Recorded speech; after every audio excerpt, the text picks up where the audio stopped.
Well, or that was the foxhole one. That was the foxhole one.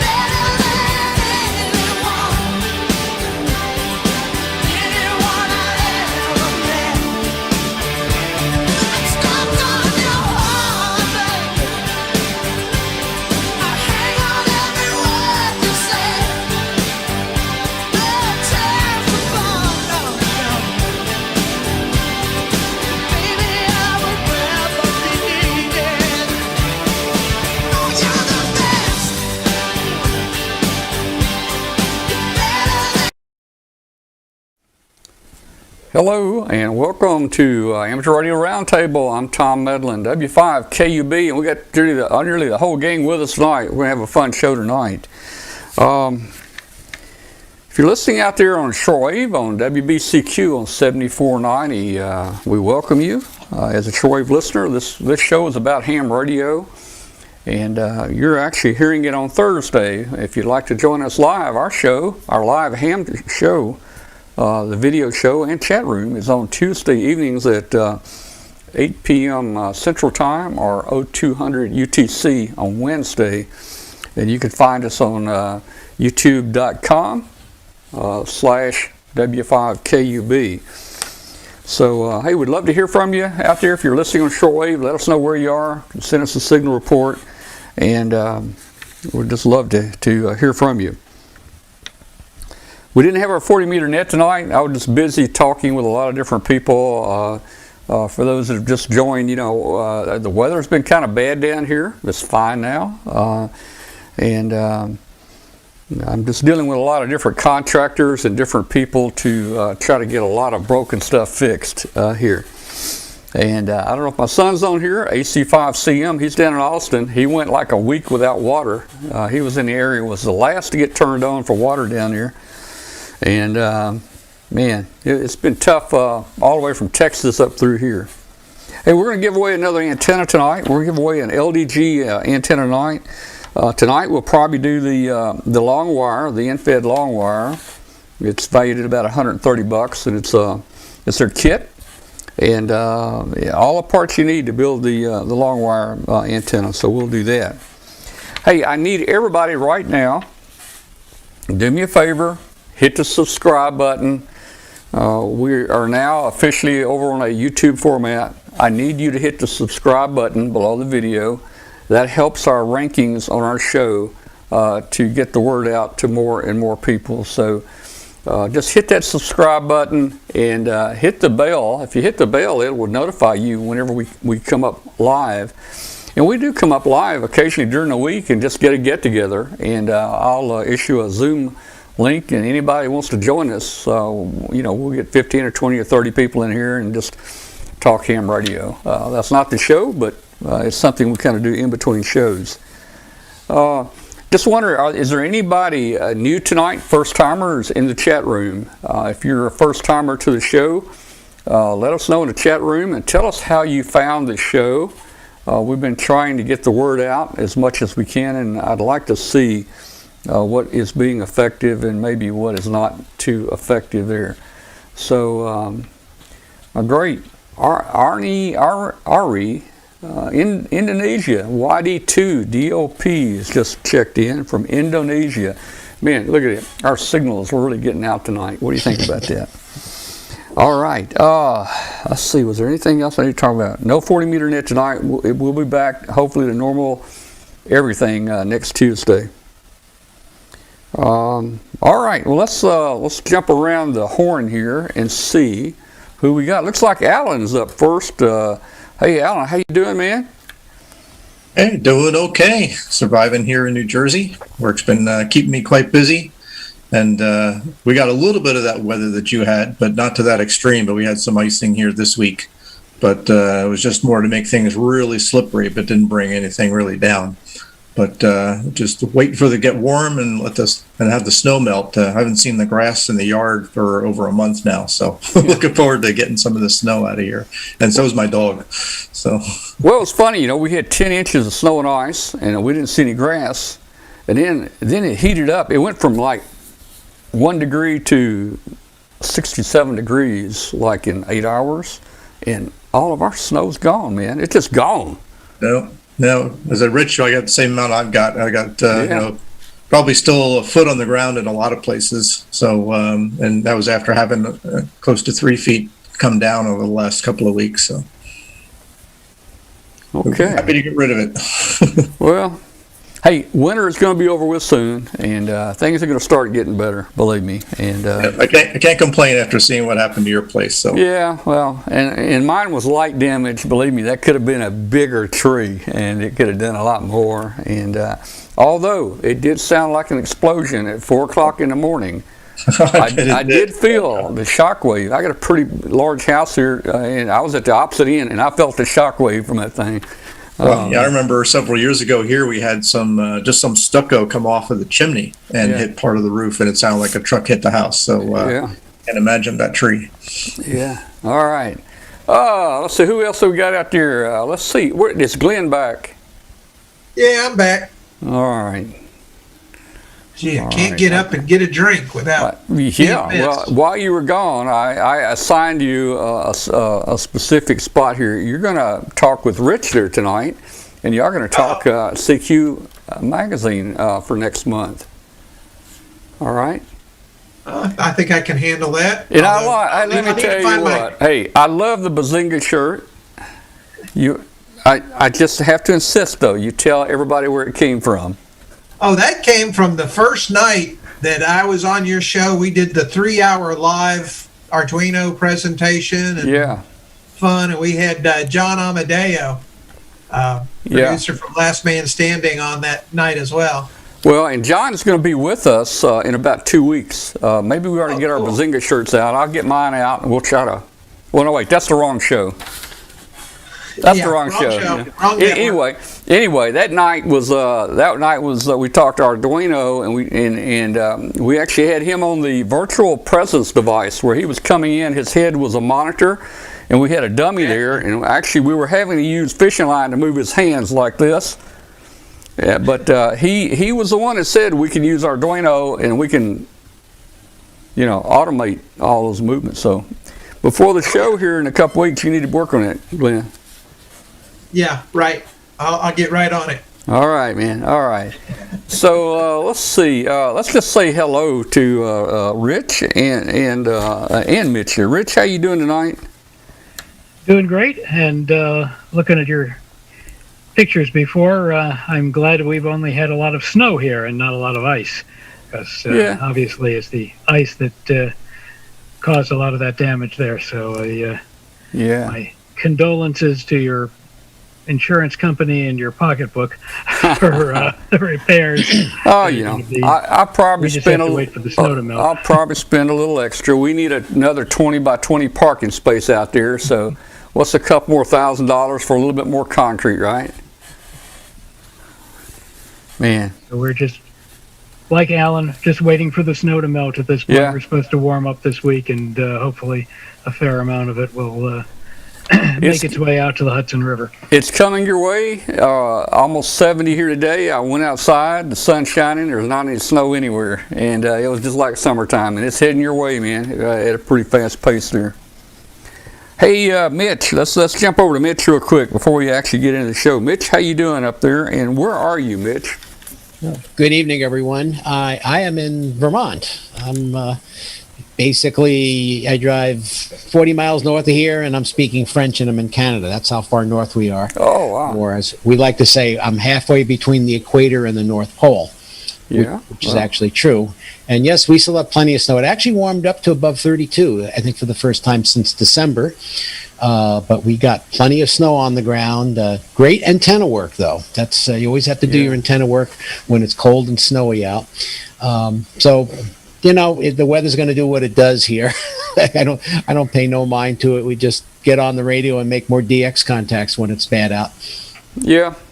Well, cutting that tree down, I'm gonna have to move my antenna points on one. I just swing them over to another tree, so it's going to be a little issue there. All right, and hey, Mitch, let's jump up to Bill. Bill down in Huntsville. How you doing, Bill?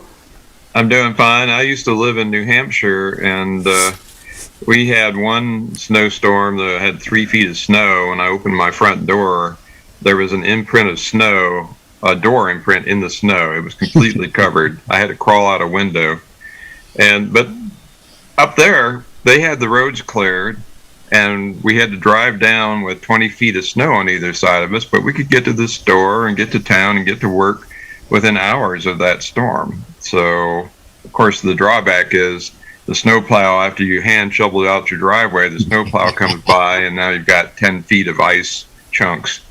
So I actually had to just hire my neighbor who had a pickup truck and a blade from that point on. I learned my lesson.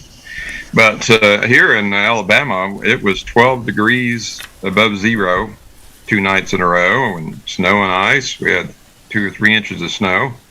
And then today it's 70. So the North and the South battle over North Alabama during the winter. So you never know what it's going to be. But today was a beautiful spring day. So yeah, it really was.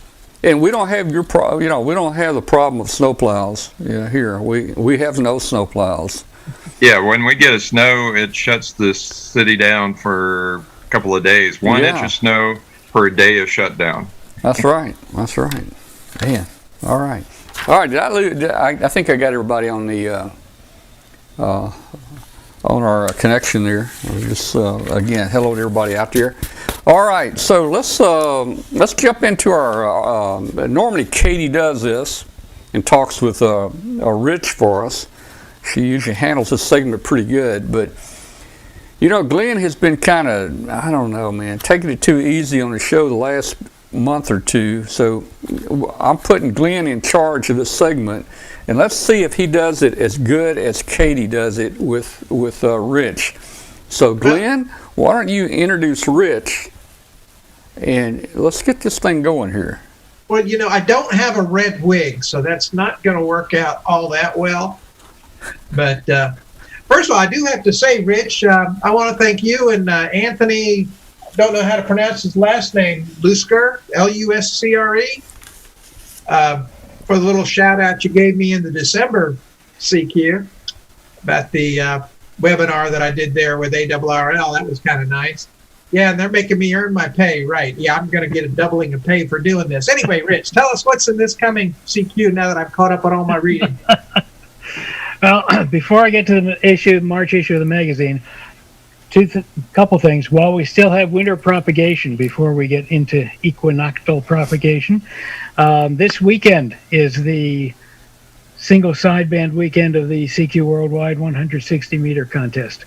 Starts at 2200 Zulu on Friday and runs through 2200 Zulu on Sunday. So if you're on 160, take advantage of the last vestiges of great winter propagation and work some great DX in the CQ Worldwide 160 contest. Speaking of propagation, our brand new 4th edition of the CQ Shortwave Propagation Handbook has just come in from the printer, and if you've pre-ordered it, then it'll be on its way out to you soon. If you haven't ordered yet, it's a fantastic book. Everything you ever needed to know about shortwave propagation, and we even stretch the definition a little bit and basically take it from 2200 meters up to UHF.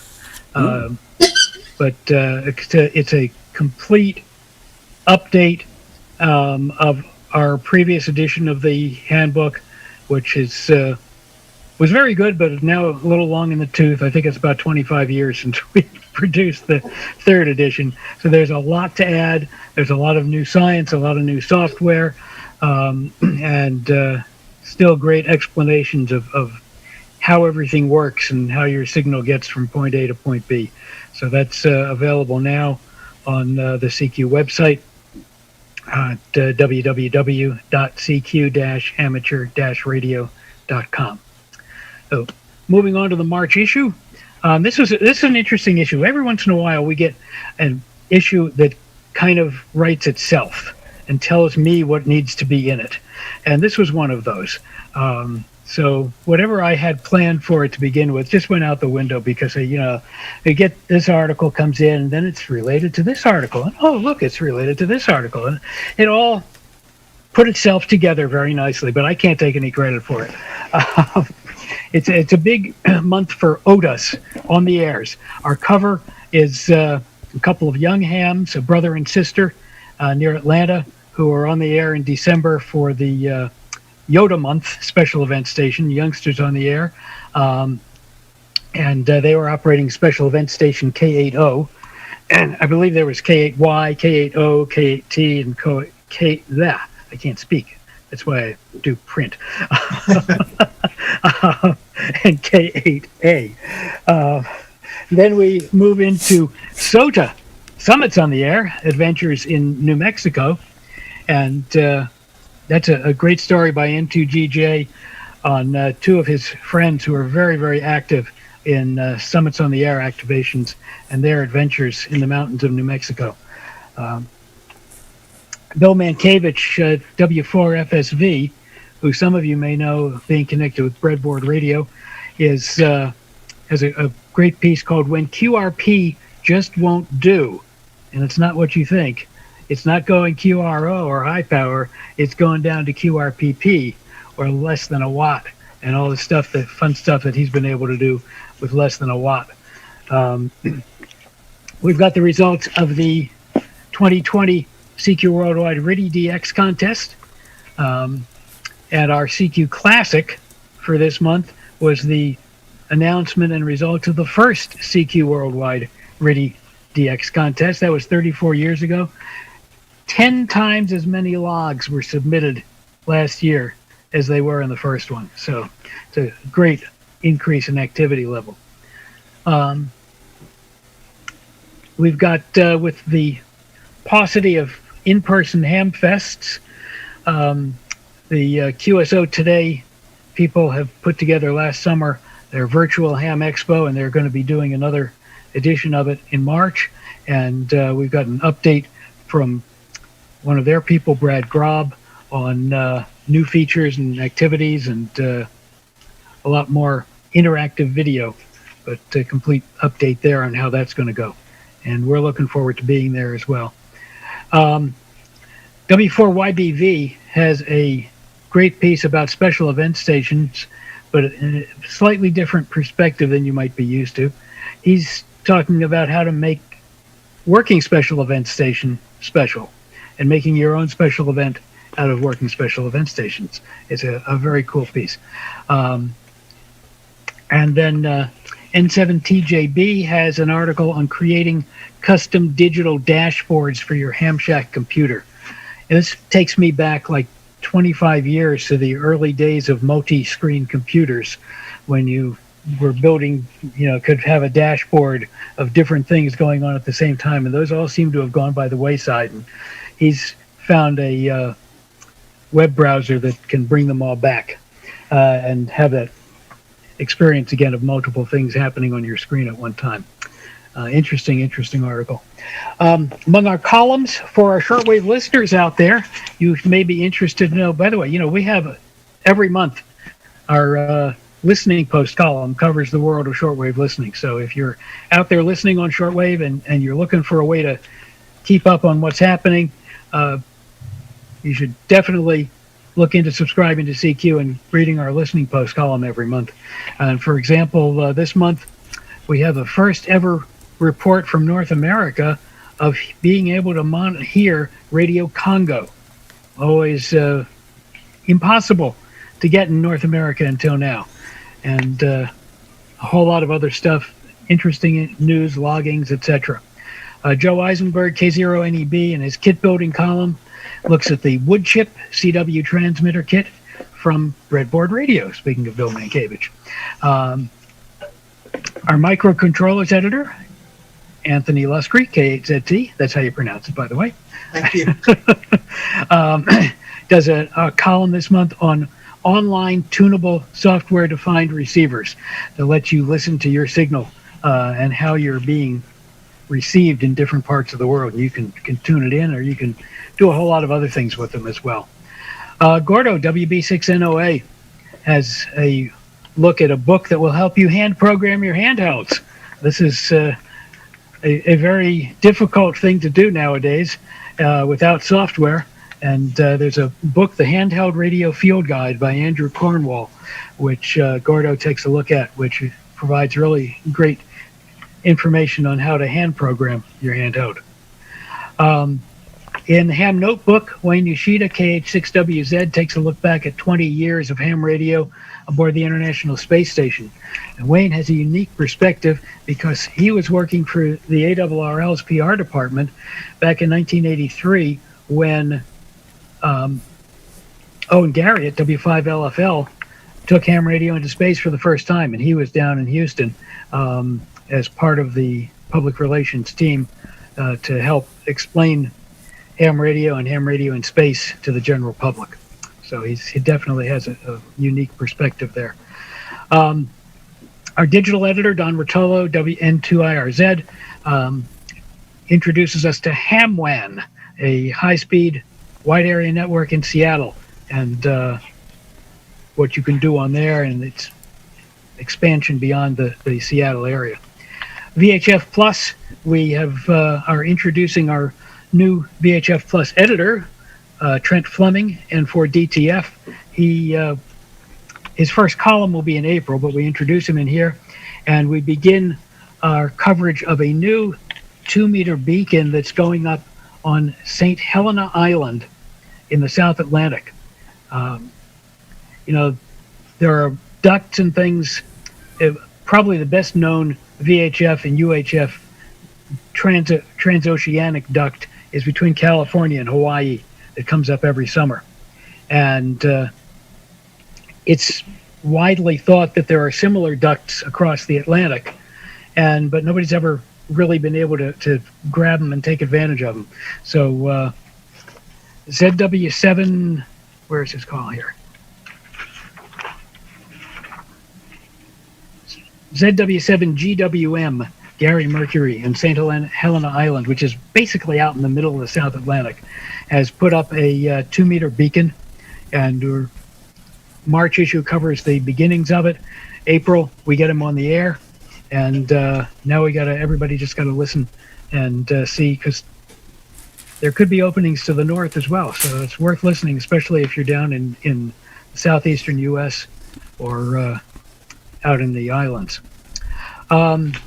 Speaking of Africa, which was one side of the Atlantic there, we also visit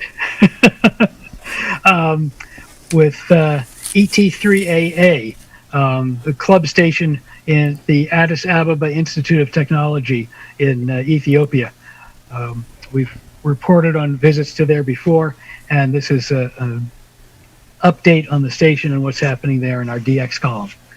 Our contesting editor, N3QE, takes a look at the spike in contesting in 2020 due to COVID, breaking it down by mode, which is very, very interesting. CW, single sideband, and digital, and seeing where the increase in activity was the most. And finally, appropriately, our propagation editor, NW7US, looks at the Terminator. And that's the way to terminate the issue and our report on it. So that's what's coming up in the March CQ, and we'll hope to have it in everybody's hands, whether digital or print, very, very soon. Yeah, glad to hear about that article from N2GJ, Jerry. He's a good friend of mine. Actually used to live not far from me here in New Jersey before he moved out to New Mexico. But that's I look forward to reading that. Yeah, it's going to be, it's a lot of fun. It's, I don't know, I'm not sure he's gone on too many of the expeditions with his friends. He's gone on a couple, but he's still a newlywed out there, so he's got other priorities. I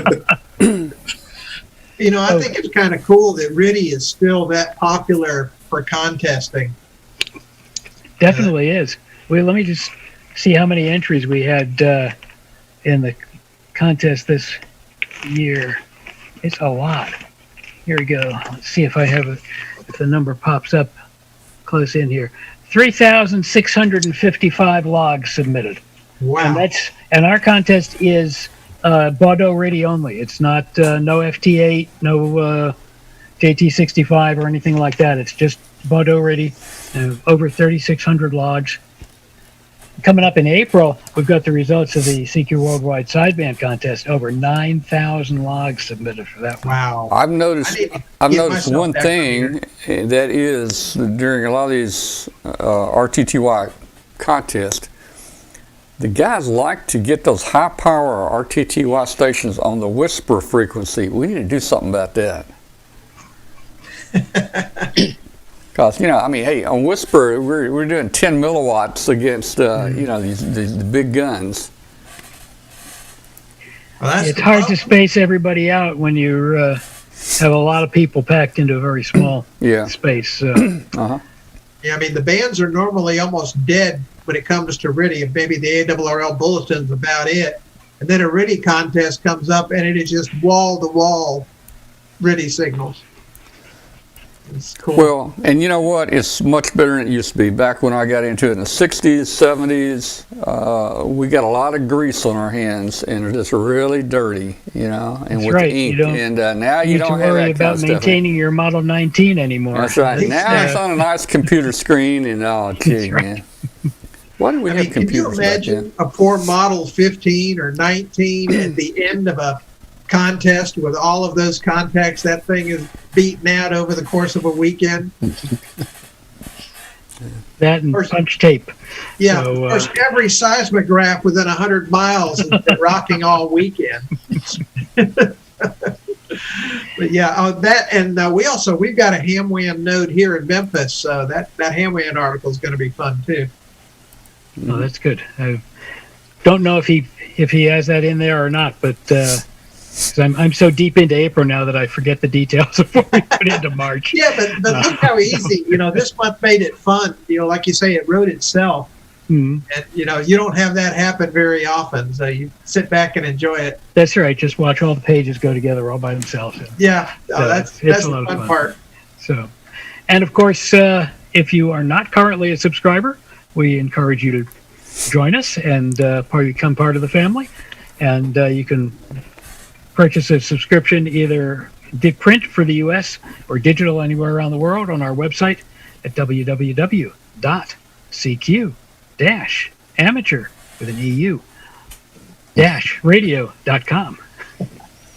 All right. Well, hey, Rich, thank you, man, for giving us an update on next month. And I want to ask our viewers right now, just very quickly, the only way to critique this with Glenn stepping in for Katie is, if you could, in the chat room, tell us who you think does the best job in working with Rich there. Does Katie do a better job or Glenn? Just put your comments in the chat room so we'll know how to adjust the show as we go forward.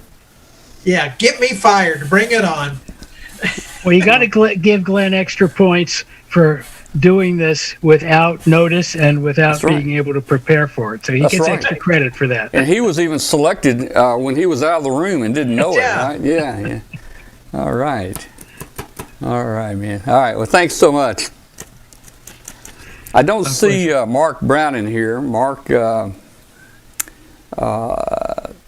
not emailed me, so I'm not sure what's going on here. Maybe we'll have Mark on next week, but just give you a quick deal here. Huntsville is on. It's going to be a good Hamfest. It's in August. The health people are telling them they're going to have to spread the Hamfest out a little more than normal. And Von Braun Center is going to open that big sliding door, and they're going to open up that space probably about double what it normally is. So it's going to be inside, but it's going to be a very nice Hamfest. So we'll get Mark to give us more details on that later. Mark, I don't know if you're in the chat room or not, but I might have spilled the beans there, but it is on your website, so I thought it would be okay. Maybe we'll have him on. Well, they may be having power and water issues over in Huntsville as well. I don't know. Bill could tell us that. Well, you mean like right now or later? Right now. I mean, I don't know that, Bill, you hadn't had any, you don't know of any power. Oh, you mean like for Mark. Mark, it's very possible. I'm not sure how the weather is over here. Bill, what do you think in Huntsville? Bill's not quite in Huntsville. He's out of the ways.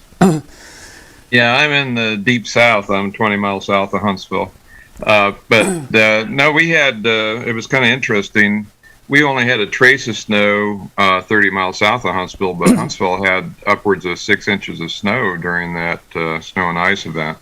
So there was some power outages and some issues, but it's long gone now. It's, of course, you know what they do here to clear the streets when we have that much snow. They just dump red dirt on it and hope it goes away. Exactly. I live on a little hill, and there is no getting up or down this hill when that snow ice is over. Yeah, I live on a mountain, and so just a tiny bit of ice, and it's impassable. So I know it's bad when I don't hear any traffic go by the house, and I see cars going down the mountain. I don't know if they make it, but if I don't see any cars coming up the mountain, then I know it's not good to go down that road. Yeah. Well, the ones coming up my hill get about 3/4 of the way up, and that's all they're getting, and it doesn't matter. They're going back the other way at some point. And we had 10 days of that stuff. It didn't get above zero or above freezing for 10 whole days. But the doors on my car had a 1/4 inch of ice. I couldn't even open the doors on the car. So it was rough here. So yeah, it was quite an experience, and we usually get a weather event like that in February. Thank goodness we don't have any Hamfest here during February, and that's also one of the reasons they moved the Dayton Hamvention from April into May, because the terrible weather that would always happen on the end of April. So although they still get rained out quite a bit in May, so it's hard to say, but anyways, all right. I'm hoping for spring here. All right. Well, let's do this real quick. Let's take about a 1-minute break, and when we come back, we're going to give away an HF antenna to somebody, and then we're going to hear from Mitch there. So everybody just get ready. Go get you a quick, Coca-Cola or something, and hurry back. You might win that antenna in just a minute. We'll be right back with you guys. Love is on the air at ICOM. The sweetheart of a package with the IC705 is a perfect sidekick for hams that like to enjoy what the great outdoors and indoors have to offer. It's a perfect QRP companion. Base station features and functionality at the tip of your fingers in a portable package covering HF 6 meters, 2 meters, and 70 centimeters. This compact rig weighs in at just over 2 pounds with RF direct sampling for most of the HF bands and IF sampling for frequencies above 25 megahertz. Some of the features include a 4.3-inch touchscreen with live band scope and waterfall, 5 watts with the BP272 and 10 watts with 13.8 volts. Single sideband CW, AM, FM, as well as full D-Star functionality. Touchscreen display. Integrated GPS with antenna and GPS logger. The speaker microphone comes standard, and it supports QRP, QRPP operations. The perfect accessory for the IC705 is the now available optional backpack, the LC192. It's got a special compartment for the IC705 and room for all your accessories in a day in a park. It's got a lot of accessories, such as the QRP portable magnetic antenna, standard battery pack, lithium-ion battery pack, compact lapel, PTT, Bluetooth and earphone, and much more. And the AH705 antenna tuner is coming soon. Check out our website for free software. Visit www.icomamerica.com/amateur for more information on ICOM radios. LDG Electronics provides state-of-the-art antenna tuners for every amateur need. From QRP to QRO, fixed stations, portable and remote, an LDG tuner will match your radio to your antenna using our lightning-fast, proprietary tuning algorithms. LDG is a family-owned and operated company dedicated to bringing innovative, quality products to the amateur market. All LDG products carry a full 2-year warranty that is fully transferable. Support is only a phone call or email away. We're always here to help you. Visit us on the web at ldgelectronics.com. Okay, and we are back, and we're going to do we're going to give away an HF antenna from LDG. Hey, let me make a quick announcement again. we need to do this occasionally during the show for our shortwave listeners out there. If you're listening to us on WBCQ, The Planet, it's called, on 7490, we'd love to hear from you. This show is about shortwave, ham radio, and we're glad to have you. And join us live on Tuesday nights on YouTube, W5KUB on YouTube, and that's at 8 o'clock Central, 9 o'clock Eastern, or that will be 0200 UTC on Wednesday, if you want to join us. So tonight we're going to be giving away an antenna. This is going to be the let's do a in-fed long wire tonight. Also, many people probably know what we have to do. Since YouTube does not show us everybody in the list is in the chat room, we need you to hit enter. We need you to type hello or a period and hit enter because YouTube is going to show us who is in the chat room in the last few minutes. So right now, YouTube is only showing us maybe there's 12 people in the chat room, but we know there's like 150 or 200 people out there. So just hit a key, hit enter, and that'll get your name in the chat room. It'll get us in the participants list, and Hambot's going to pick from the participants list. And the antenna tonight is going to be this one right here down the bottom left, bottom right. It's going to be $130, the in-fed long wire LDG EFLW. These are kits, and that kit includes everything you need to build the in-fed long wire antenna. 70 feet of wire, 50 foot of number 20 drop ground, 25 foot of coax, a center insulator, end insulators, and a 9-to-1 and a 1-to-1 choke. So all that is going to be coming to you there. So Hambot is going to come in here and tell us he's going to give a prize away. And here comes Hambot. Of course, the chat room goes crazy. Yeah. All right, so we're going to give a prize away. Let's see if Hambot here can pick somebody. And we'll see what's going on here. All right, and it's hard for me to watch the chat room while all this is going on. I'll keep an eye on it help for me you. keep an eye on it there.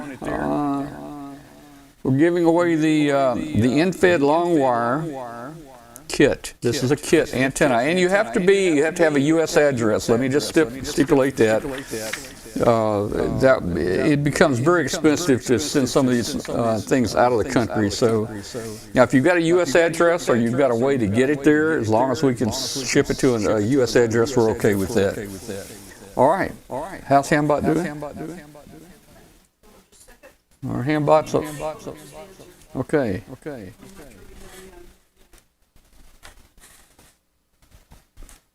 I've got an echo. Do I have an echo now? I don't think so. I don't hear it on this feed, but you may have it on the regular feed. Oh yeah, probably do have a little bit. Let's see, testing. 1, 2, 3. Echo. All right, echo should be off now. I did have a little bit of echo, and we got some people on here that have fine-tuned ears. I was going to say trained ears. Yeah, I saw my friend Tim in here, HR Ham Radio Outlet. Tim, HRO. Hello, Tim, up there. Glad to see you in here tonight. All right. How's Hambot doing? Hambot's got it. Hambot has it. Okay. Do we have a winner? Oh, well, okay. Well, I'm sure we have a winner. You guys can stop now. You guys can stop. You don't have to, when I said do we have a winner, you don't have to claim the prize like we've done in all the previous years, because we know you're in the chat room when you enter your name and hit the enter key, so we know you're there and we know you're interested in the prize. So who won it? Your Hambot? Mike Hoffman. I know Mike. What's Mike's called? Is it? Okay, Mike Hoffman won it.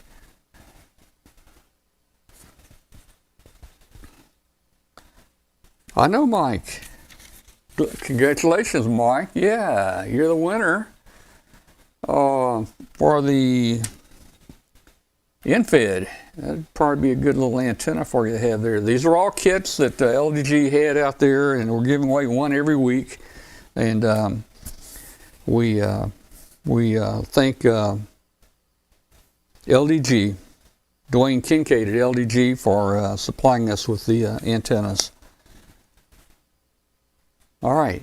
Well, that was good. Let me write his name on here.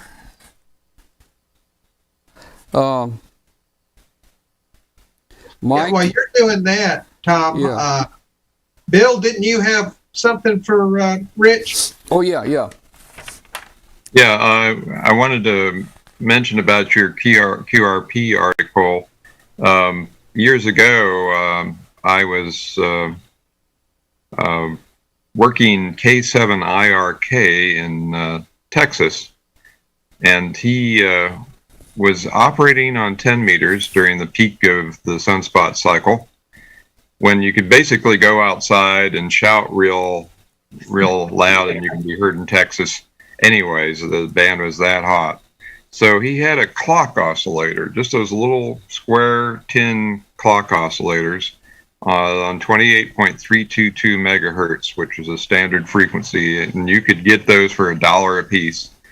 And he had a lantern battery, one of those little clock oscillators, and a straight key.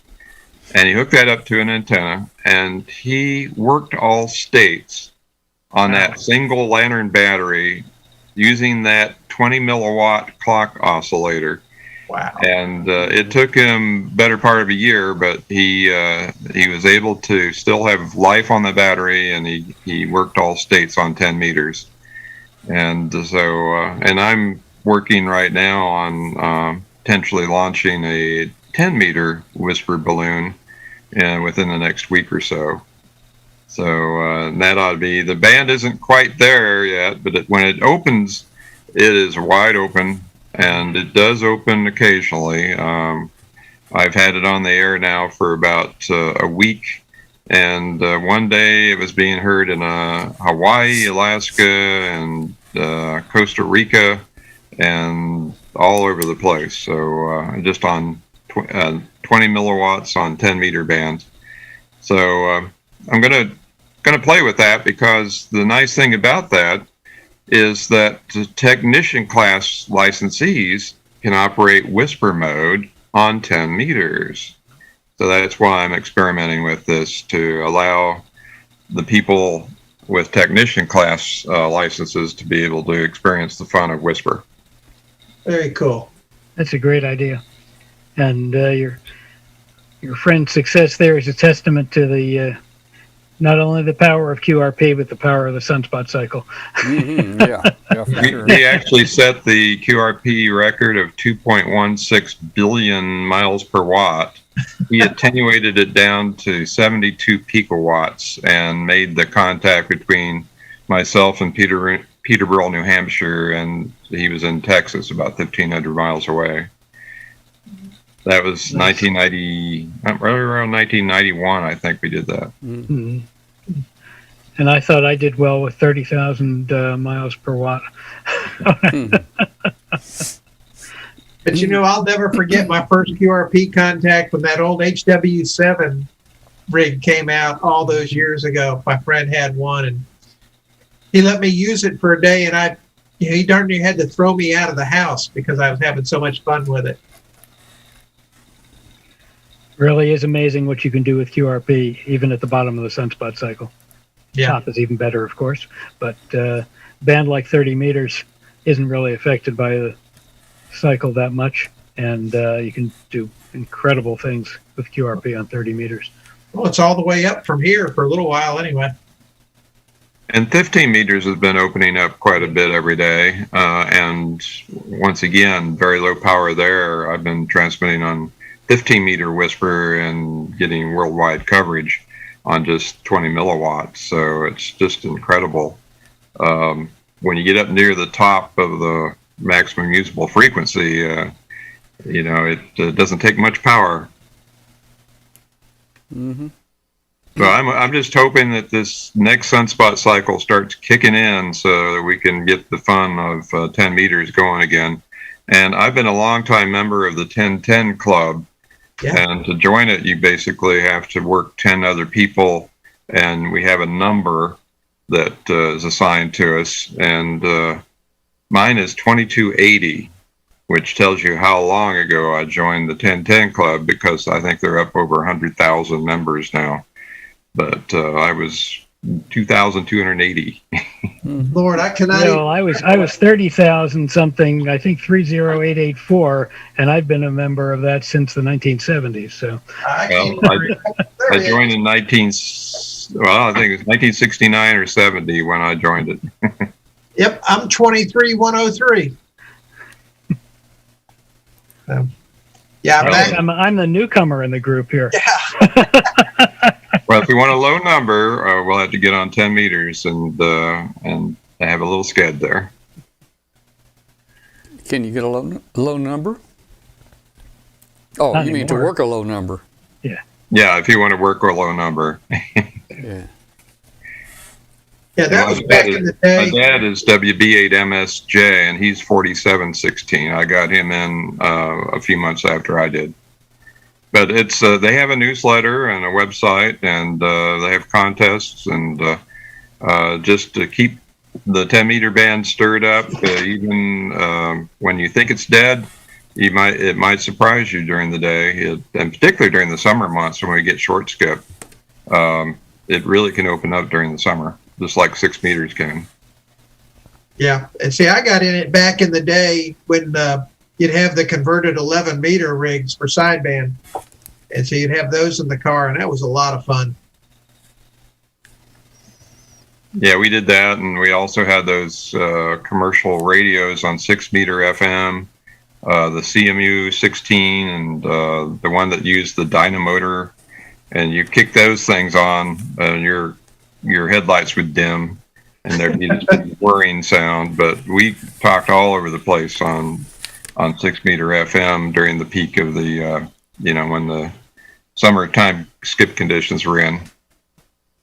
One of my favorite things about 10 meters is especially getting on during a contest, and you can literally watch the propagation move from east to west during the course of the day. You start out in the morning and the Europeans are in, and you talk to them, and then they start to fade out, and you get the middle of the U.S., and then as the afternoon goes on, you get Hawaii, you get the Pacific, and it's just a right in front of you illustration of the workings of propagation, and it's just such a joy.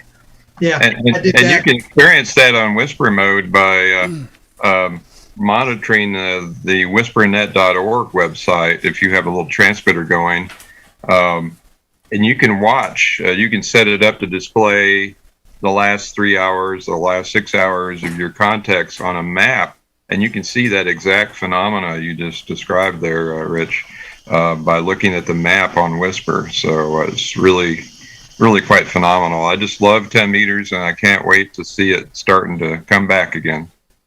Amen. All right, guys. Look, we need to move on, and I'll say congratulations to Mike, KE8IL. Mike is a long-time viewer and member of our group here. I think Mike has won some other prizes in the past. I can't remember everybody, but congratulations, Mike, and we'll get that antenna sent up to you there. Hey, let's talk not real quick, but let's talk next to Mitch Stern. And many of you guys may know Mitch. He usually is at the Dayton Hamvention with a licensing course there, and I think you actually do the license testing there. So anyway, Mitch, tell us what you got going on there. Come on in here. Are you there, Mitch? He's muted. Yeah, right. Okay. There he is. Life in the new millennium. Hello. Hi, everybody. Mitch W1SJ here. This weekend, this Saturday, we're going to be holding Hamcon Online 2021. So Hamcon actually dates back, this is going to be our 39th year. We've been doing this for quite a long time. And it started as the Milton Hamfest. Milton was the name of the town we had. It's about a town about 10 miles north of here. It was known for a lot of its auto salvage yards. So it's the only Hamfest you can go buy parts for your radio and parts for your car. all in one shot. At any rate, that went on for a while, and then the school wouldn't rent to us anymore. So we went to the big time and started going to hotel rooms, and we rebranded the whole thing as Hamcon and became the ARL Vermont State Convention. Well, we just got us this in last year before the gates came crashing down. Nope, no more Hamfest. And this year said, no, we're just not going to be able to do this. That's really too dangerous. So we decided to do an online event. And the whole idea is we want to do a real Hamfest. We don't want just a bunch of webinars and all that stuff. Webinars are great, but we really want the person-to-person type of experience, that hams meeting other hams. That's what this thing is all about. So how do we do that? We're going to do that by getting people into various breakout rooms in Zoom. So if you know about Zoom, you have a little breakout room, and we'll have a whole bunch of these people can go in there and chat. And we're also going to have a flea market where we're trying to get people to buy into this. The unfamiliarity. Well, I don't want to do that. That's scary. You go into the flea market, you set your stuff up on a table, or you can set it up in your driveway if you want to do that. It's kind of hard to do up here. We got about 1.5 feet of snow on the ground. Yeah, probably a little cold to do that. You put it on a table and you stick a camera on it and just put the video of your stuff, and the people will come by. Hey, what's that? Hey, what's that? Hold this up. Does this work? Let's make a deal, whatever. And if you guys decide you want to make a deal, fine. You get on there, you send them some money via PayPal or however you guys like to exchange money, Bitcoin or whatever. I won't get into, we don't get into how the deal is made. We tell them, you guys make the deal, we're out of that. And, whether it's going to be picked up in the local area or shared. We didn't know who to get for attendees for this thing. We know that the problem we were having initially is that a lot of hams are really scared of online. They shy away from it. What I find in a lot of these online shows is that it's the younger people that show up, the people who are not too experienced as ham operators, which is actually, this is a great opportunity. Let's get some of these people involved in the show. So it's an uphill battle to win the hearts and minds of the older hams. Hey, you can do this. You don't have to wait for the vaccine. That's next year. Let's do this now and do it. And little by little, the members of our club are joining in. So Hamcon is a small hamfest. We bill ourselves as the best little small hamfest there is in the world.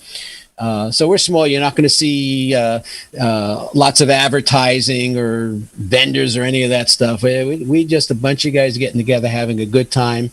And here's the best part of Hamcon. All the listeners are going to love this. It's free. You just show up, have fun. If you have fun, that's the payment we get. That's what we're trying to do here. So we'll have the flea market. We'll have the people in the chat rooms. We just ran an event called the Vermont QSO Party. We're the first QSO party of all the QSO parties that we have. We're the first one that start this year. And we had a tremendous turnout of people. So we're going to have all the people get together sometime around midday in one of the rooms. Get together. What was your experience in the QSO party? Instead of just sitting there chatting or writing something up, people are going to talk about it. They're going to tell war stories. They're going to brag about it, whatever. And then we also have the forums. The forums are always a big deal.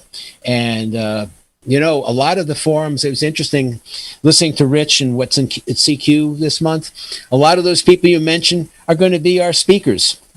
We're going to start out with ARL speakers. So we're going to have David Minster in A2AA. He's the new CEO of the ARL. We don't really know him that well. Maybe Rich might know him a little bit because you guys are both from Jersey, right? I remember working him once or twice in the past. What's going on in the league? What does a CEO actually do? And then that's going to be followed by, we're going to have our division director from New England, Fred Hopengarden, K1VR. He's going to talk about what's going on in ham radio. Why is it going to cost us $35 to get a license? What's happening to the 3.4 gigahertz band? All those questions that hams like to ask, they're going to have that in an interactive discussion. Everyone can get in there, ask questions, and get into the whole discussion. We're going to have Gordo joining us. Okay? Gordon West is going to talk about the calls on the air, distress calls on ham radio where people get help. The best of live distress calls, right? Ham radio does indeed save lives. What does this sound like? And Gordo, I'm told, has a great library of this. For a lot of our new hams that we have in this thing, we're going to have Life Beyond Repeaters. This is Anthony, KZT, is going to talk about this. So what do you do when there's nobody on the repeaters? Seems like repeaters are dead everywhere. Or when you hear a conversation, it's kind of like watching paint dry. It's boring as all heck. What do I do instead? Well, let's see. We got satellites. We got long-range VHF. We have a lot of things that we can do with a technician license. He's going to talk about that. One thing that we have here in New England that's really special is Professor Tom Pereira, KW1TP. He's the guy selling all the telegraph keys. And his big thing is he's going to talk about spy radios and the CIA bugs. Okay, so spy radios were, well, going back to the World War II days, spies, they had to get their message back home, right? They had these little portable radios. By the way, in the 1940s, portable radios weren't all that portable, but these things are a work of art. They're really small and have tubes in them and everything. And they'd be doing QRP, CW, sending, where the troop emplacements were. And Tom's going to talk about these things and show some examples of it. It's something we've had him as a speaker in a lot of our hamfests here in the Northeast. It's going to be available for everyone to see what's going on. For those who like digital, boy, we got a lot of digital stuff. I'll be doing a pre-recorded talk on FT8 because it seems like there's thousands of people on FT8, but every day someone comes up to me, Mitch, what do I got to do to get on FT8? So you go to this thing, I tell you what you got to do. Set your computer up and all that other stuff. Then we're going to have Barry Fireman, K3EY, talk about all the various digital modes and the trade-offs. Which ones work here? Which ones work there? There's lots of things. And then NW7US, Tomas, he's going to talk about the Olivia mode. I don't know much about Olivia. I think I dated her once, maybe many years ago, but I don't know what it does. It's a digital mode. It's stuff out there that you can certainly learn about, and it's really fun. We don't forget about the contesters. I'm an active contester. You may have worked me either as W1SJ or under our club call, W1 November Victor Tango or W1 Northern Vermont. So we figured let's bring in one of the best, Randy K5ZD. Randy gets on every year and just beats everybody from New England. I mean, he's just amazing. And he's going to talk about what you do, a lot of the mentality behind being a contester, how you're going to get on, sit in that chair and just make contact after contact and feel good about it. Really enjoy yourself. We also have, we just learned this, Mark from West Mountain Radio is going to talk about DC power distribution and batteries. And this always comes up every year. We get somebody, my 2-meter radio don't work. And ultimately, you always go and look in his car, and they have magnet wire running from the radio to the cigarette lighter plug, taped with Band-Aids or something. And no, that's not going to do. This is a really great talk on how to set all that up. Really great. We also have another great pre-recorded thing. The doctor, right? The doctor's in. Joe Hallis. We have a pre-recorded talk he's going to do on multi-band antennas. So we have our antenna talk on here too. Okay, I want to get on all these bands. How do I set up an antenna to get on 20, 40, and 80 meters? He's got the various ways of doing that. And then finally, at the end of the day, I forgot one more thing that you mentioned.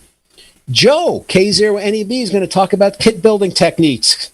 So if you don't want to go buy your stuff, you want to roll your own, he's going to give you that whole talk on it. And then finally, at the end of the day, people are they're going to hold out. They're not going to ask the questions in the question and answer period. and it's still going to be burning a hole in their pocket.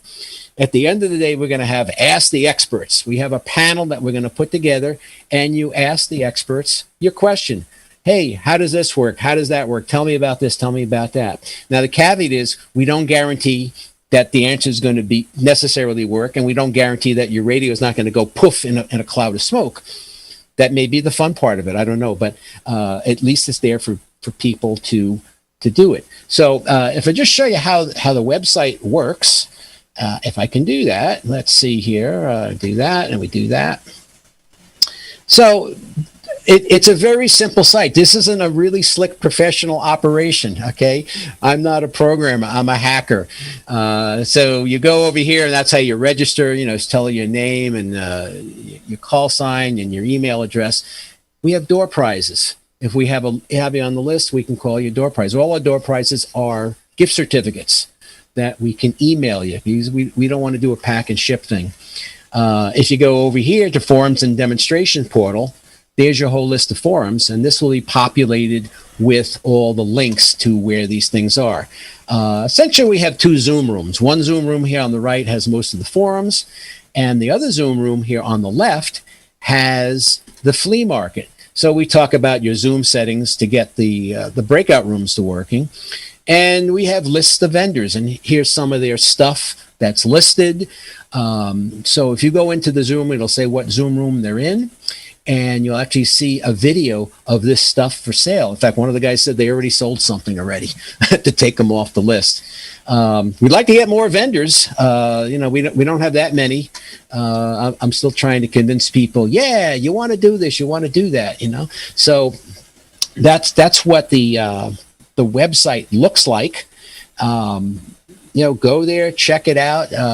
We want to see you. We want to have fun. That's really the whole point of this. Have fun. We're not charging anything. You want to make a little donation, that's fine. Help pay for some of our exploits throughout the year with our club. But that's what it is. Have fun, meet with other people, turn your camera on. A lot of camps come into the thing, they turn the camera off. Why are you hiding? That's like going to a hamfest and putting a bag over your head. Come on there, we want to see you. We can all comment on how we're all looking older these days, whatever. So that is what we are going to do. We're going to have a wonderful time.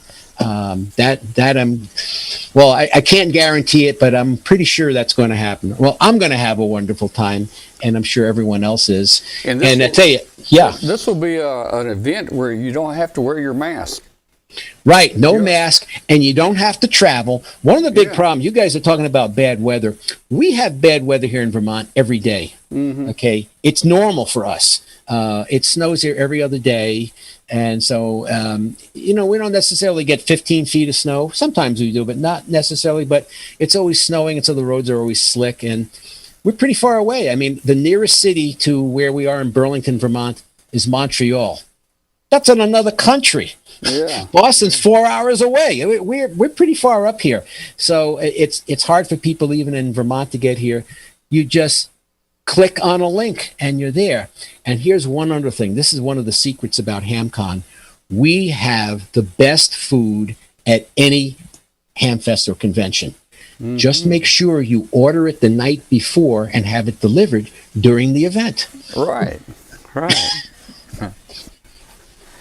Well, hey, Mitch, will these forums be available for viewing after the event's over? We're going to try and do that. We're coming up to speed on recording. We have a bunch of people doing recording, and we're going to be doing some live streaming too, that people can just watch it on YouTube. If you watch it on YouTube, you can't ask the presenter questions, obviously.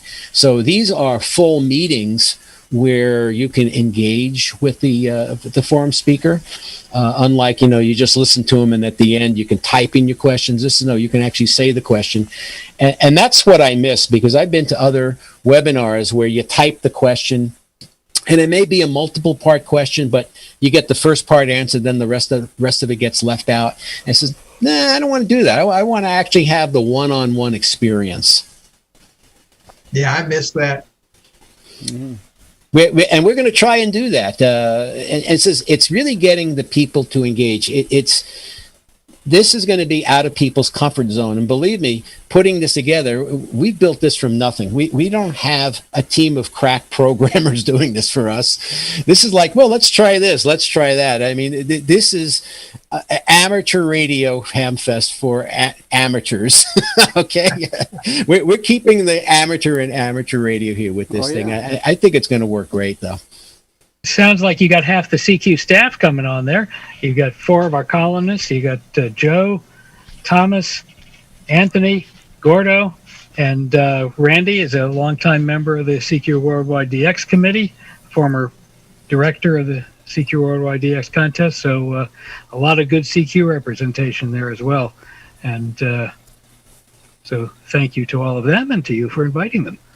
Yeah, I mean, I said, I wanted to get a mixed group of people because it's very easy to get stuck into contest mode and techie mode. And I'm seeing a lot of 2x3 call signs who are registering for this. And they're not extras. They're technicians, they're new people and whatever. And I'm going to actually also task our club members to be ambassadors. You see somebody with a new call, and we're going to actually tell the people who are new hams to put like an asterisk next to their screen name. So engage with them, bring them in, because they have not been going to club meetings. They have not been getting active on the air with anything. This is really what we want to do to really help ham radio. And then the other thing we're learning is we're getting a bunch of people from the West Coast who are registered to this thing, and we're realizing the 9 o'clock forum is 6 a.m. out in LA. That's going to be kind of tough. So we moved actually the recorded ones to early in the morning to help them out. We have a guy in Guam. He's going to have to get up at like 2 a.m, I think, to see some of these things. It'd be great, you'd love to see something like that. People get engaged with this and do it. So people ask me, are you going to have VE exams? I says, we do the VE exams online. We just do them Monday night because we're going to be too busy having fun playing Hamfest to do a VE session. So we'll have a load of fun doing that as well. And like Tom said, I also do the classes. The classes now are done online. It's actually a hybrid thing where you practice online. I have the slides and everything that you see to learn the material, interactive practice questions, and then you sit down all day with me in a Zoom meeting. People say, oh, that's got to be boring, an all-day meeting. And one of my students says, wow, you make this so much fun and exciting. And it's like, well, that's what I am. I'm the performer. I have to perform. Otherwise, you guys are all going to fall asleep. And I can't hit you with the ruler on the Zoom meeting, right? So we're picking up a lot of new hams that way. It's great. So maybe, just maybe, this whole COVID thing is really a little shot in the arm for ham radio. I mean, by God, we need it. I'd rather we didn't have the COVID business, but you know what? Let's try and make the best of the situation and make it good. It reminds me of getting ready myself for a virtual ham cram. For the last 10 years or so, I've been running a ham cram at the long-running Trenton Computer Festival down at Trenton State College, actually now called the College of New Jersey, but this festival's it's just passed its 50th anniversary, and I've been doing the ham cram there for about 10 years. And it's a one-day class, and we essentially review everything in the technician class material, and then have a VE session afterwards. But it got canceled last year. This year we're doing it virtually for the first time, so we'll see how that works out. Yeah, I never use the word cram. Cram's a bad word. If people are taking the class properly, and a lot of them don't, I have to become the little old school mom with the glasses half down my nose yelling at them, you got to do your homework. Well, yeah, this thing too is part of the registration. You send them study guides, tell them, look, we're not going to teach the material here. We're going to review the material and answer the questions on things that you're not clear on. But we're not teaching the material, and we're hopefully to get you to the point where you can pass the test, and that's your ticket to learn. Yeah, and students don't listen, whether they're kids, whether they're college kids I teach at the college level, or whether they're adults. There's going to be 50% that just going to do their own thing. So we want them to learn. But I actually do teach it all over again. It's not a Q&A. The difference is I tell them, is in class, you read all that stuff. You don't know what the heck it is.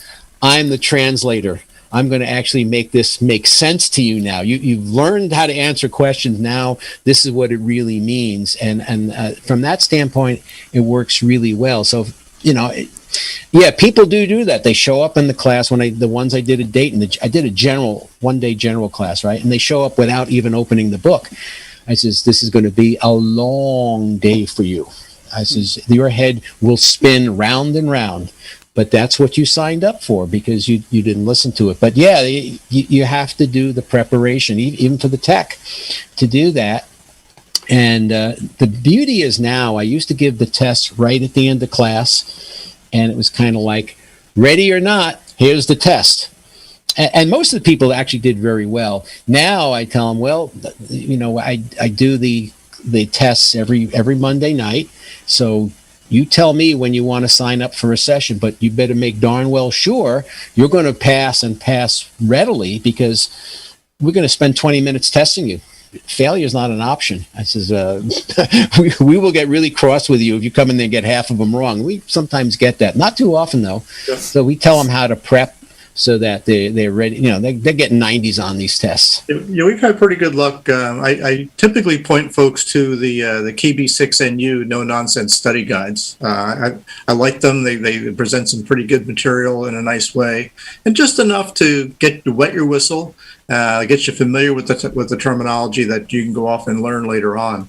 And we've had. In 10 years, we've had all but 1 year had 100% pass rate for ranging from 10 to 30 people in the class. Yeah, I mean, it does work if people want to engage. I mean, I find now I do a class and the attendance is about 70%. The people sign up and they pay for class and only 70, and I couldn't make it. Something came up. It's like, well, the reason doesn't matter. You have to be here. It does. One guy says, "Can I send somebody to record the online class?" I says, "Well, you can do whatever you want, but it doesn't really work the same way if it's a video. It works if it's interactive, because I see your face and I know right away if you're getting it or not." How do you know that? Well, there's this big question mark that floats above your head, and I know, well, whatever I explained didn't work, so I explain it a different way. That's how teaching works. Yeah, you see the eyes glaze over, or something like that. So, yep. Yeah, that's why I'm not a student. I'm a teacher, because I'm in the class, my eyes glaze over, I fall asleep. But this way, as a teacher, I can't do that, so I did that. But anyway, getting back to Hamcon, yes, by all means, if you're listening to this either on YouTube or on shortwave, we'd love to see you at the show. And this will be your opportunity to join with us. And I'm really thinking seriously of going to a hybrid format in the future where we have a live show. I mean, really definitely want to do a live show. It's fun, but also have an online element where there's a lot of old hams who just can't travel anymore, unfortunately, right? Yeah, we're all talking about, we've gotten some of our shots and everything, and that kind of says how old you are, right? If you're already getting shots. A lot of guys are even older than that, pushing 80 and 90, and they just can't travel at all, much less in the winter weather. But now they can be engaged. They can see a forum, or we can have a system set up at the live show where people can wave and say hello to the online audience. And I think really that's the great way. When we first started doing online testing, I got a lot of pushback. No, we don't need to do this. It's stupid. The virus will be done in a couple of months. Remember that one? Oh, this is a temporary thing. Yeah, not so temporary. And we finally connected with the right people who are just doing a tremendous job of setting this whole program up. And it's tremendous. And I'll be the first one to say it's not for everyone. You need the correct kind of internet and you need the correct kind of computer. But, if you don't live in a city where there's a testing session right near you, some people will live out in the country and they got to travel an hour or more to get to a session and maybe wait a month. Now all they need to do is click, get on the thing, get on the list, and they're taking the exam. We even had one guy, he didn't have good internet at his house. I said, go in your car and drive to a library, but check out, make sure they have good internet there, and take it in your car. Now, make sure your car has a good heater, because it's going to be 14 degrees on Monday night. We don't want to read about somebody freezing to death taking a ham exam. We don't want that. And it worked out great. He sat in the back of his car taking the exam and whatever. We didn't have to worry about anyone walking in on him or anything. So we've found many, many ways to test people where it really works well. Well, that's great. I noticed in the chat room we've got a number of people starting to sign up for this. They're registering right now. Oh my goodness, my email is going to go crazy tonight, but you know, it's good fun. Yeah, I mean, yes, I'm kind of like semi-retired. I teach at the college level, but there's not much of that happening. I also do broadcast work, but so there's not much going on. So I've created myself this little monster where I'm like busy now all day long. And then when this is done, I also run the Vermont QSO party. I have probably about 300-400 logs to process, and I'm the whole processing department. And then somewhere in there, the wife is yelling and screaming at me to get the taxes done. So I don't have to worry about having nothing to do for a few months at least, and then we'll figure. And then right about that time, it should be field day, and we'll get ready for that. All right. Well, cool, man. This sounds like a neat deal you guys are doing, and you're doing it without. I don't know. You're just not. You're doing it on like a ham does it. You know, we like stuff cheap, right? You're doing it on the cheap side, but you're trying to make it quality. You're going to learn from it as you build it. I know. And you know what's appealing is you're not charging anybody anything to get into all this, and you know, be a part of it. Yeah, the smiles on their faces is the payment for this, really. I mean, when we do the live show, a lot of that money goes to the venue. You know, we're in a hotel meeting rooms or whatever. That gets pretty pricey, and you know, we have a little bit left over. That's the food for field day and whatever. Right. Field day, we didn't have any food, so our expenses were kept low. But that's the whole idea is to just and that's kind of been our motto all year. We did a full field day. We had about 15 people running 2 transmitters, and we did it safely. You know, we made sure that people were separated in the whole thing. And how can we do things and keep doing what we do as ham operators despite the virus and the distancing and whatever? And I think we've done a fairly good job at it. Yeah, and if this works out really well for you, maybe you'll do it again next year, right? Yeah, I'd say I want to do the live show, and then I also have the hybrid part. You know, so we'd have 2 different types of guests at the event, and that would be nice. We've been bringing in speakers from other areas. We usually do one speaker that's via Zoom or Skype or whatever, and then everyone else is local. Of course, this year everybody is via online. And the only other thing is we don't call it a virtual hamfest. We call it an online hamfest. Virtual means not real. We're very real. Yeah. So that's the thing I tell everyone. That's our little shtick. Well, that's a good way to differentiate you from some of the other ones that are happening out there, the other virtual hamfest. Well, yeah, there's a lot of them out there, and like I said, I've been going to a few of them, and you know, taking notes. A bunch of us go to them. We take notes. We learn about what worked, what didn't work, or whatever. And you learn a lot of stuff. Well, all right. Well, hey, Mitch, thanks, man, so much for sharing this with us. You've given the URL out and everything. Is there any other links or anything you want to just let everybody know real quick toward the end? The ham-con.org will get you to everything you need to go to, and there's links off of that to look at the schedule and the door prizes and all these other things that we have going on. Okay, well, we'll follow through with this up to your show, and if you want to post anything on our Facebook group or anything, feel free to do that. Okay, great. Well, thanks for having me in tonight. I always have fun doing these shows. Yeah, thanks, man. Thanks for being with us tonight. Hey, you're welcome to spend we've got about 25 or 30 more minutes in our show tonight. You're welcome to stay with us, or I know you're on Eastern time and it's late there, or, whatever you want to do. It's up to you.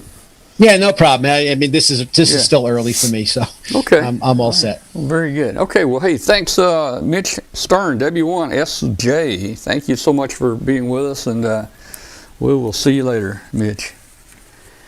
Hey, guys, just wanted to let you guys know something. I'm going to be, Last Man Standing is just about over. They're canceling the show. And I'm going to be one of the special event stations. So I will be KA6LMS, I guess, stroke 4, next month during the live event. So if you work me, that gets your call into the, into the database there with working all others. And they're going to have a lot of certificates and things. You can do clean sweep. They're going to have a lot of one-by-one calls, one for each area, and then of course they're going to have calls like me as a KA6LMS stroke 4, stroke 5, and so forth, 1 through 0. So that should be fun, and I will be on the air doing that. And in about a week or two, we're going to have John Amadeo on. John is the producer for the Last Man Standing show, and he's a friend of mine. And he actually brought us out to Hollywood a couple years ago, and we spent a week out there. We actually did a live show from the stage of Last Man Standing out there. And I was able to meet Tim Allen in the alley behind the studio there, and we talked, and I convinced Tim Allen to let me announce on our show that week that he had got his license. He didn't want it released, but he finally agreed. So we got to break the news that he had his license. But that show will be going away. It's been a lot of fun. It's had a little bit of ham radio on it. It's not a ham radio show, but it was neat seeing his setup there and the QSL cars on the wall. And our card was up there. I think quite a bit of the time they would move them around, but we were, I guess, honored to have our card up on the wall there. So when we see some of the old reruns and we look at it there, we say, hey, there's my card right there. All right. Again, if you're out there listening on International Shortwave, WBCQ 7490, we thank you for tuning in tonight. This show is about ham radio, amateur radio, so hope you're enjoying the show. Send us an email to tom@w5kub.com. Let us know where you are and give us a signal report on how well 7490 is doing out of Monticello, Maine. That's way up there, almost on the border of Canada. So that's where we're transmitting from. All right, well, let's see what's going on here. Alan, I know that I don't think you have any special segment tonight, Alan, but maybe we could talk a little about. Let me show my toy here, Alan. I bought this NanoVNA. Let me go back to a different camera shot here. This is that little neat network analyzer, and it's pretty cool. And Alan did a great presentation on this during one of our shows to show how it works. He's an expert on it. I'm a dummy when it comes to it. Yeah, I've got a whole series of a whole YouTube series on it, different videos, and a presentation that I gave at Baycon about a month ago, and things like that. But so which one did you get? Is that the H4? Well, this one is the NanoVNA H4, the one you I think reviewed on the show, and I'm gonna have to pull your videos up again to look at this, and it's too complicated for me. I'm gonna have to turn off all the traces except the one I want to look at because this sucker's loaded. Now, Bill's on here. He introduced me to this. I've got a commercial spectrum analyzer here, but I also picked this up, and look, it's packaged the same way. And this is the tiny SA. This is the tiny SA, the little spectrum analyzer, and if you look at it, this is like a $49 spectrum analyzer. It's pretty cool. If you look at it, it's almost the same form factor as, it's a little smaller actually, but it's built almost identical. Let me see if I can show you both of them together. The top one is the spectrum analyzer, and the other is the VLA. So this is kind of neat. The Tiny SA is the same size as the original NanoVNA. Ah, okay. Let me turn it on there so you can see the screen. Come on, it's kind of cool, man. I put it. See if I can get it in front of the camera. And I guess there's two inputs, one for the low frequency range, one for the high frequency range. Yeah, and I've seen some reviews using this, and they say it's pretty accurate when they compare it to other, expensive test equipment. So, I mean, you can't expect much for $50, but there's a lot packed in this little plastic case here. Yeah, the thing I'd probably want to take a look at. I haven't looked at one yet, but the thing I'd probably take a look at with that is the harmonic generation within the box, right? Because you can imagine that some people might be using it to look at the spectral purity of a transmitter they built. May want to look at this, the second and third harmonic.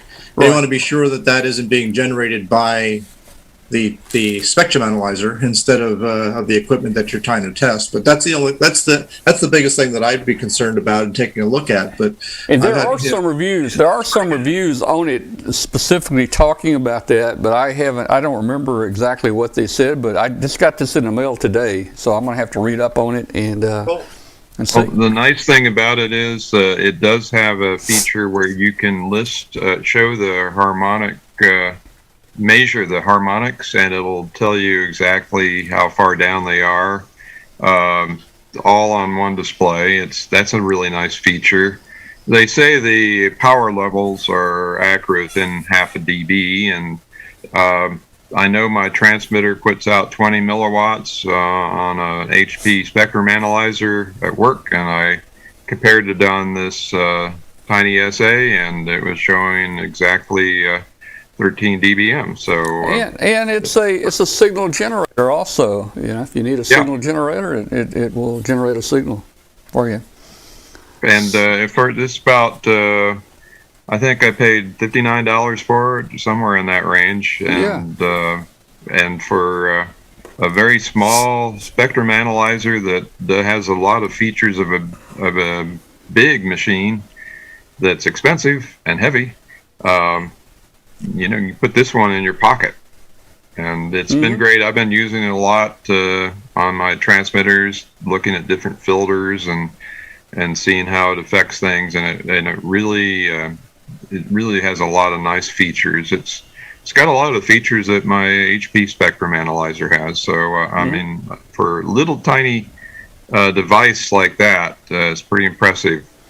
Yeah, Mike, as you say, it's got a high range and a low range for frequencies. Yeah, Mike just mentioned N7ZEF that it is reviewed in the QST this month, and I was just looking at my QST in here today, and I flipped over there, and there is a nice review of it, so I need to reread that.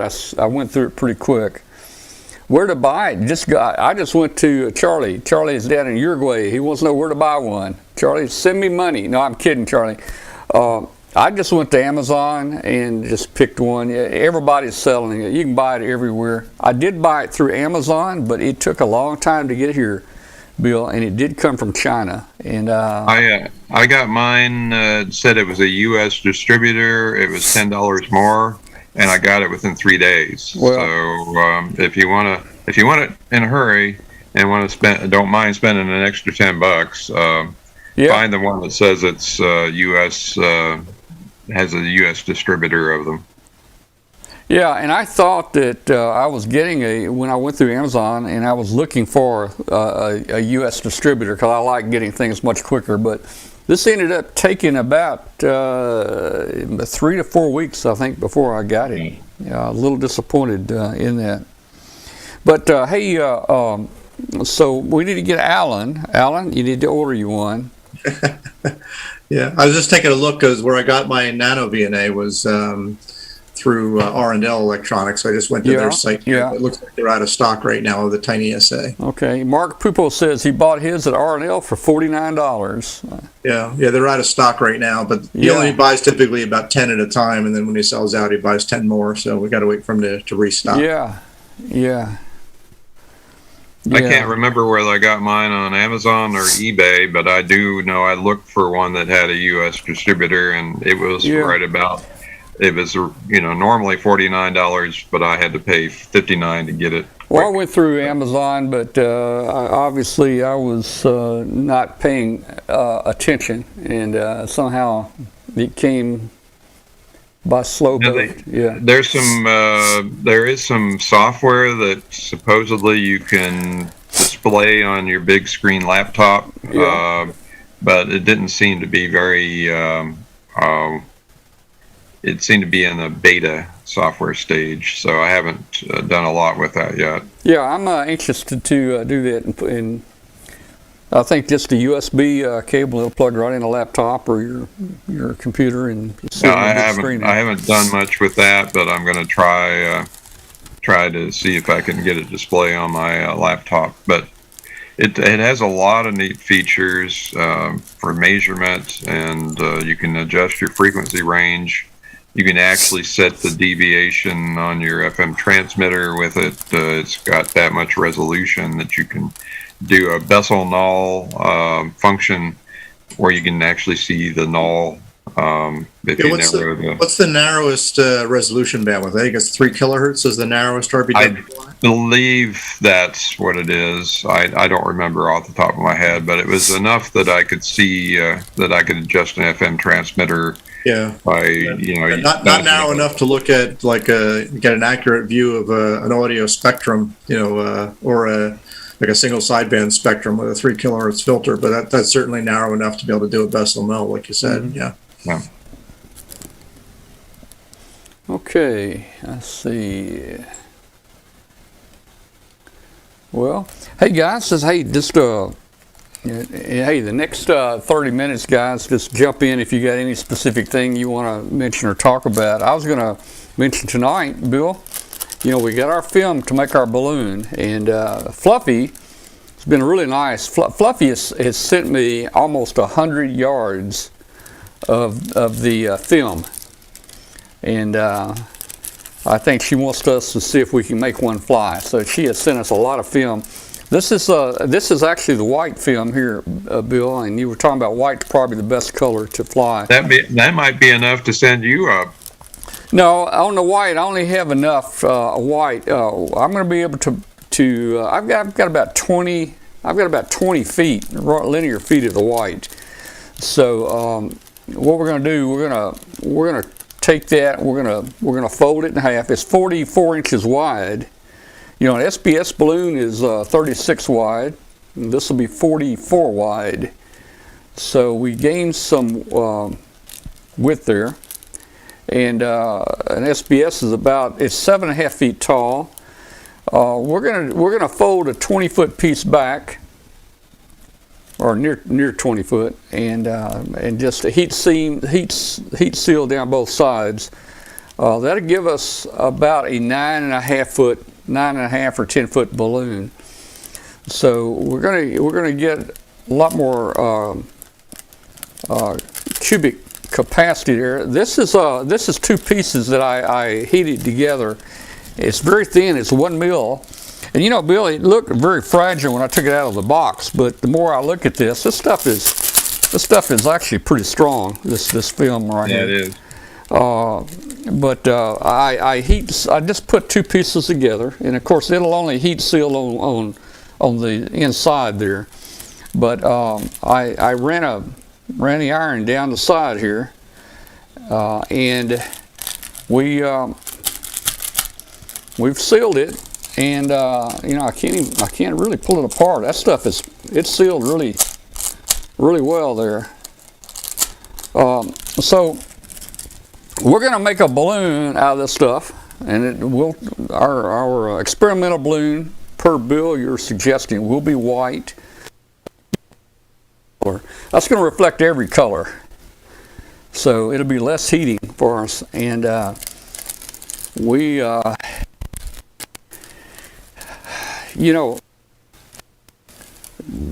9.5 foot balloon, Bill, it's going to weigh in at about 100. I've weighed it. It's going to come in at 145 grams.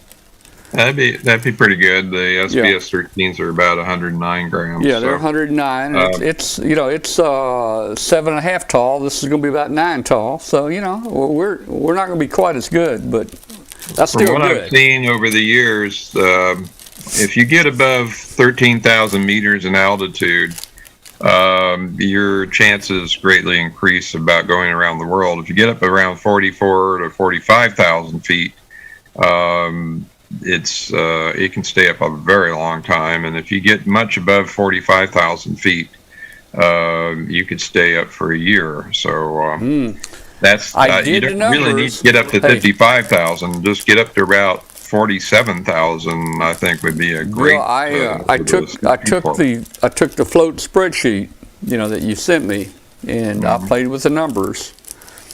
And again, I jiggled it around until I had about 6 to 7 degrees of free lift, but put the balloon weight in 145.6, put the tracker weight in, juggled around till I got about 7. I don't know how much free lift I need. Well, anyway, I just shot for about 7, and it showed at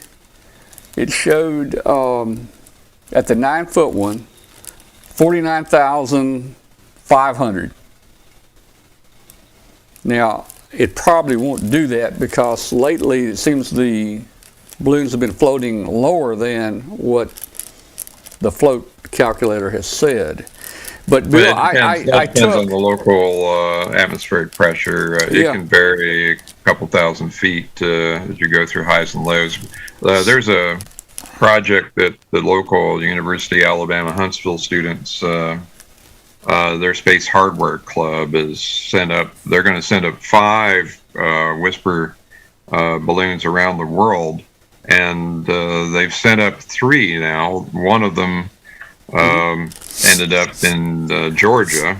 It developed a leak over Atlanta, and it came down, and we could hear it for a day transmitting from a treetop in Georgia. So we know within about a 3 by 5 mile box that it's east near the town of Dublin, Georgia.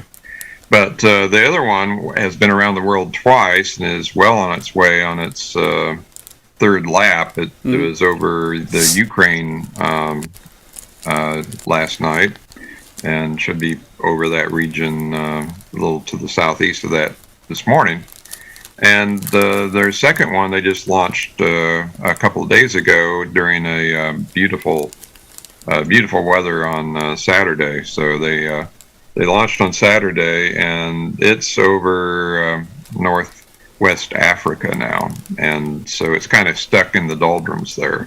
But they're so we got 2 those flying. We've got a Seton Hall Prep School that's in STEM class launched 2 balloons that have stayed within 200 miles of each other for 2 trips around the world.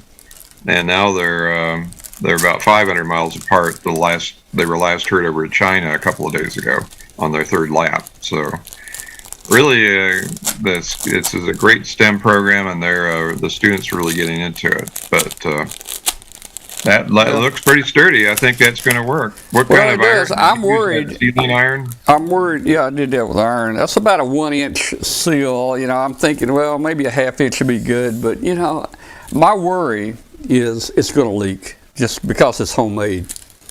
And but we're going to fly it and see. Our expectation is maybe to stay up a couple days, but hey, if we can get it sealed, we actually can test it, Bill. We might put a little Freon in there, and we got a Freon sniffer, and we can see if anything's leaking maybe. Now, I'm not sure how to get all that back out, but I don't know, yeah. Tom, question in the chat room: how many mils is that material? This is 1 mil, 1 mil thick. It is some small stuff, but I tell you what, it's stronger. Bill, when Fluffy sent this, she sent it in the big UPS boxes, and she folded it, and when she put all those folds in there, when I opened it up, particularly on some that's like the white, it looked like at the fold it was damaged. But I put it under a microscope, And what it is, it's just the paint has come off at the fold. The film does not seem to be damaged. So I thought it was going to be very fragile, but this stuff seems very. It's very tough. It's very tough, man. This stuff. Oh, I just broke it. Look at there. But anyway, this stuff is. If you get a little tear started, it's going to go. But this is. It won't be. You won't be seeing that kind of stresses. Yeah. So we're gonna seal it, and we're gonna try to fly it. And the weather has delayed us. We can't really see much here, but that's 2 pieces. See if I can show. That's 2 pieces. Tomorrow would be a good day, but after that, you get about a week delay. Well, it's supposed to rain every day for a week.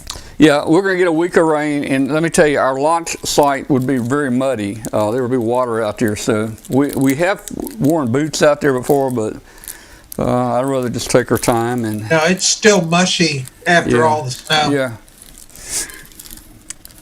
Yeah. But we got an interesting project that you can participate in on March the 20th for the equinox, the spring equinox. A fellow, Trevor McDuff, KS1LAS, out of Washington State, has organized about 12 to 15 pico balloons that are going to be launched at once all around the world on a Zoom contact. So he's going to film all these launch sites are going to coordinate on Zoom, and they'll probably have them spaced out due to time zones, but there'll be a lot of coordinated launches, and they're all going to be flying all the same day for the equinox. And we've got two schools in Australia, one in Thailand, one in Nigeria, and we may have Argentina on board, and probably almost 10 schools across the United States are going to be flying. That will be interesting. We're not going to fly that week because we may just tangle up with one of them up there, and I'd hate that to happen, man. Yeah, but we'll be watching for that. There's some interesting things going on here. Hey, Bill, I told you this one calculated, the float calculator said about 49,500. And so I thought, okay, I started out with a 7-foot balloon based on this. And I know the weight per foot of this stuff. So, it was easy to calculate, the different size balloons. So I figured the 9 would be a good place. So the 9 comes in at about just a little under 50,000 if everything is perfect. And I thought, okay, well, that's a 9-foot. What happens if I build a 15-foot balloon out of it? And I don't know if I hit a certain point where there's no actual good returns, because when I tried the 14-foot, the 13-foot, the 15-foot, they weren't flying any higher than the 9-foot balloon. Does that make sense? I mean, it's going to weigh a little more. That makes sense because you're a cylinder. What you really need is a sphere, but making a spherical balloon is extremely difficult. So why will a spherical fly better than a hot dog volume per weight? Volume per weight. As you increase the volume, your volume increases. Due to okay, so you're saying I could probably get more volume in a spherical for less weight than I could on a hot dog shaped one. Right, that's right. Yeah. Interesting. But the problem is making a spherical balloon is a very time consuming and leak prone process. So I can send you how to make a simulated sphere. It's called a tetroon, and this was done years ago by the National Center of Atmospheric Research quite successfully. And if you remember those dairy creamers that come in the little cartridge where one line is this way and the other one's vertical? It's the same kind of process to make a simulated sphere with just a couple of linear seams, about 4 seams, and you've got a simulated sphere. KC8UCH, Bob up in, Robert up in, he was at Grosse Pointe Academy in Michigan. He used to fly these with his students with an APRS tracker or some other kind of tracker on it, and they were completely solar powered. And he called them sky diamonds. And you might want to search for that, and they'll show you how to make a tetroon for a solar balloon. And you can put an APRS transmitter on it and set it out there in the morning, and then once it heats up, off it goes, and it'll go up to about 60,000 feet and float there all day and then come down at night. Yeah, but it'll only stay up about 1 day, right? It'll only stay up, but there's no lifting gas at all. It's just hot air. The secret is to coat the inside with a lamp black material so that it absorbs the solar heating. But you don't want to fly a black trash bag because it would actually melt with the amount of heat it would absorb. But that same technique you could do with linear seams to create a simulated sphere. And if you look, I'll see if I can find his instructions on how to make one. And if you search for solar balloons, you can find instructions on how to make one. Yeah, I've watched some of them on, well, they're for sale out there now for the kids to fly. And there's a number of hams sending up APRS transmitters on these solar balloons, and you don't have to have a tank of helium. You just make the balloon, attach your little miniature APRS transmitter on it, and I thought about it, but I just don't want to waste an APRS transmitter for 1 day, you know. But you know, they've been recovering them. This one group has been flying out of California, and they go over to Arizona to pick them up, or New Mexico. Yeah. You know, the one I saw on TV, they had a nice video. It was a black bag, probably 3 feet diameter, but Bill, it was 50 foot long, and the guy runs with it. He opens up and he runs with it, and he gets it filled with air, and then he seals it off, and then in a little while that sucker just it starts taking off, you know. So there would be a way you could kind of combine the heat that takes it up and a little bit of hydrogen to stay up. I mean, use both of them to, you know, help each other out a little bit, you know.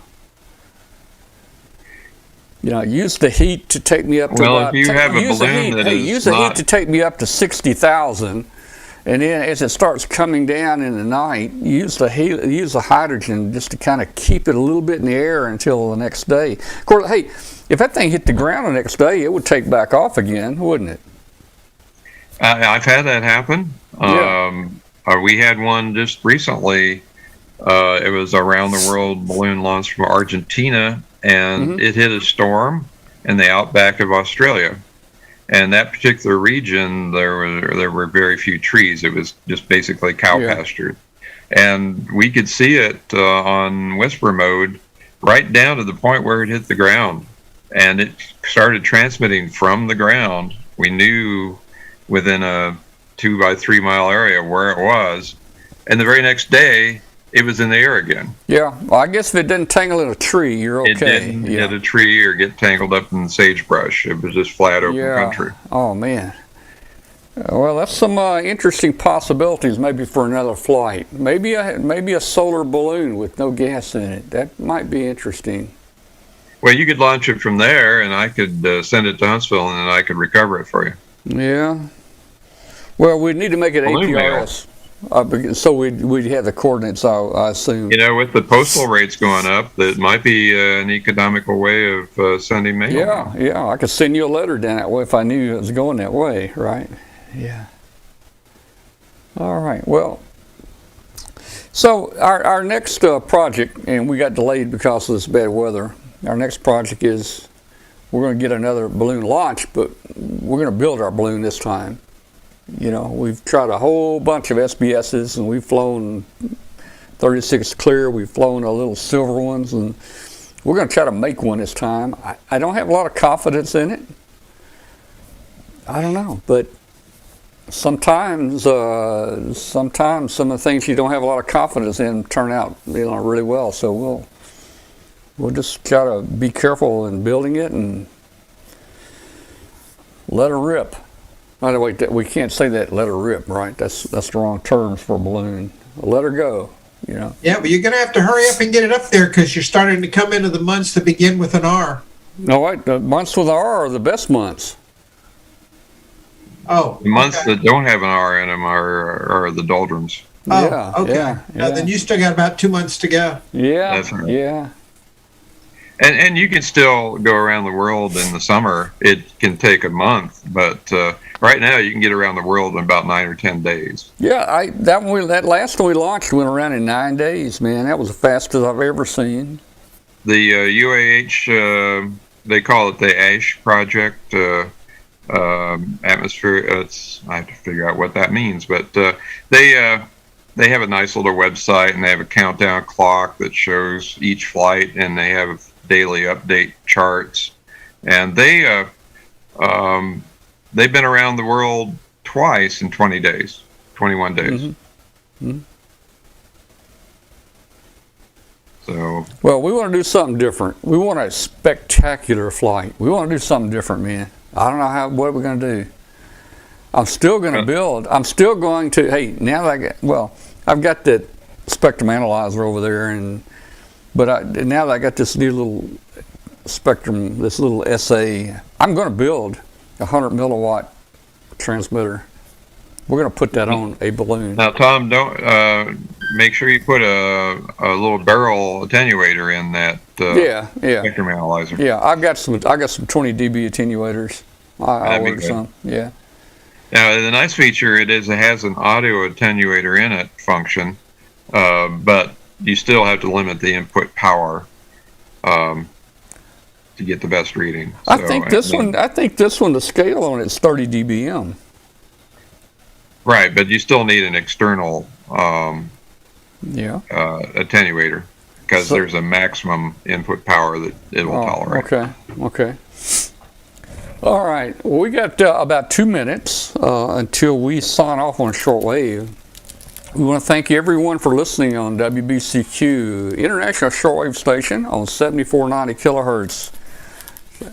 Join us again next Thursday if you're listening on shortwave. Check us out on Thursday, 5 to 7 p.m. Eastern Time on 7490 kilohertz. Or you can join our show on Tuesday evenings at 9 p.m. Eastern Time on our YouTube channel called W5KUB. Love to have you join us either place. So we'll say good night to everybody, and thanks a lot for joining tonight. All right, well, we've got about a minute left here, so Right.